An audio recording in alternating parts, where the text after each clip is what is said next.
Hello বন্ধুরা, আশা করি সকলে খুবই ভালো আছেন। আপনাদের সামনে হাজির হলাম একটি সুজির অসাধারণ মিষ্টি নিয়ে। হাফ বাটি জল, তার মধ্যে 1 কাপ চিনি দিয়ে আর একটি ছোট এলাচ দিয়ে ভালো করে ফুটিয়ে মিষ্টির রস বানিয়ে নিলাম।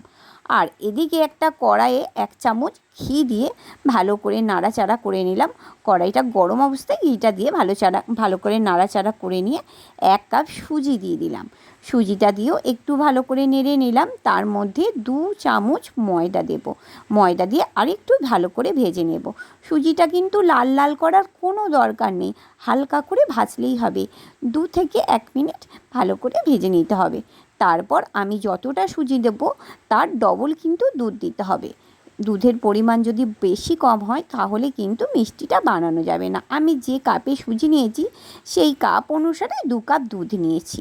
তো দুধটা এর মধ্যে দিয়ে দিলাম।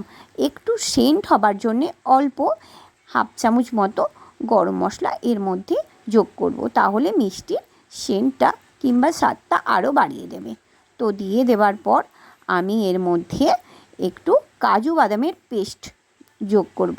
তো কাজু বাদামের পেস্টটা দিলে মিষ্টির টেস্টটা আরও অনেক গুণ বেড়ে যাবে। আর একটু ঘি দেবো 1 চামচ মতন নাবানোর আগে, যাতে ভালো সেন্ট হয়। তো আমার সুজিটা রেডি হয়ে গেছে।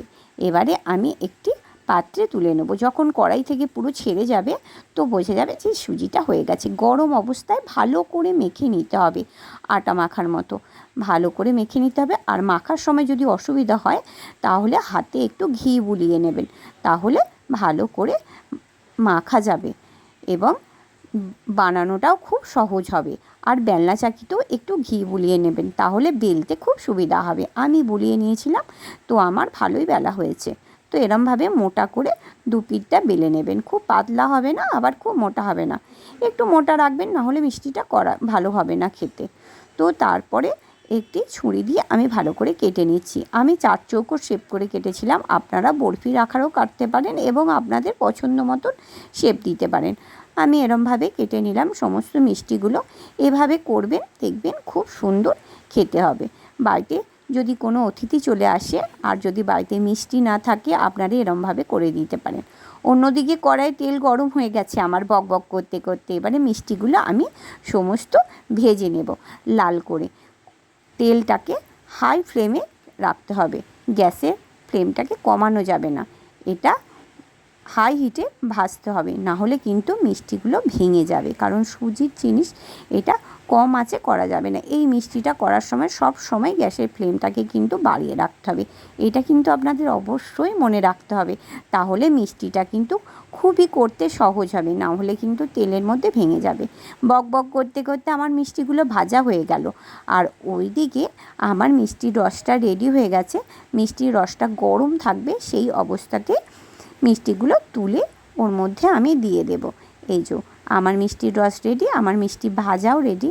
তো এরমভাবে দিয়ে আধ ঘন্টা ঢাকা দিয়ে রেখে দেওয়ার পরেই কিন্তু পরিবেশন করতে পারবেন। বাচ্চা থেকে বুড়ো সকলে পছন্দ করবে। আর বাকিগুলোও আমি সেমভাবে ভেজে নেবার পর আমি মিষ্টির রসে ডুবিয়ে দেবো। আমার সমস্ত ভাজা কমপ্লিট হয়ে গেছে। এবারে আমি আধ ঘন্টা ঢাকা দিয়ে রেখে দেবো। আধ ঘন্টা ঢাকা দিয়ে রাখার পর আপনাদের কেটে দেখাই একটা কেমন নরম হয়েছে। দেখুন, দোকানের থেকে কোনো অংশে কম নয়। খেতে কিন্তু অনেকটা গোলাপ জামুনের মতন টেস্ট। খুব সুন্দর সফট হয়েছিল। বাড়িতে অবশ্যই বানিয়ে দেখবেন।